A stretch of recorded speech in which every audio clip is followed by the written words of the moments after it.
Надлежните не смеат да бараат оправдувања ако малолетни деца кои се под заштита на државата со денови ги нема.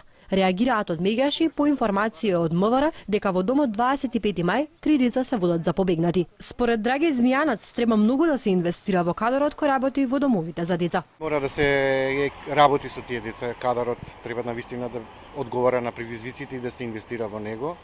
Секако полицијата и Министерството за труд и социјална политика мора да бидат синхронизирани како систем на време да реагират и да ги пронајдат деца, да ги вратат таму од каде што се побегнати. Многу скандали се случија за кратко време во ресорот социјала.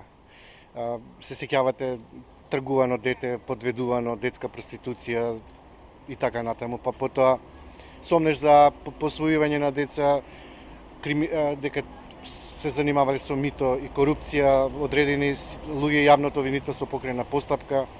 Потоа имаше случај за сомнеш дека наводно штитенички им биле киднапирани децата во гинекологија и тоа треба да се докаже, па потоа скршен череп на дете кој се бори за живот, па 3 деца изгорени, сето тоа изгореа во пламен пожар во Велес. Сето тоа говори дека Министерството за труд и социјална политика и покрај напорите кои очигледно дека се труди да промени нешто, не може да се вади на тоа дека тоа се случувало со години. Бегаат малолетни деца кои не се под ничи надзор, а не се кривично одговорни. Претежно малолетни деца бегаат под 14 години, знаат дека кривично се неодговорни и прават што сакат. Ако прават децата што сакаат, тоа е индикатор дека воспитувачите, тие таму кои водат грижа за нив, не може да се справат со нив.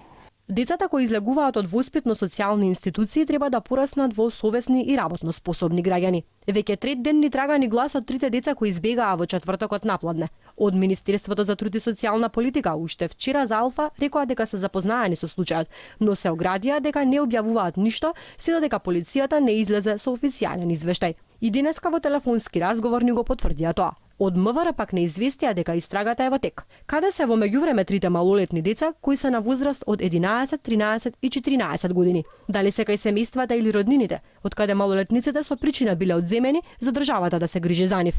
Ниту една надлежна институција нема одговор. Министерката за труд и социјална политика Мила Царовска во петокот изјави дека тоа што децата бегаат од домовите е нешто нормално.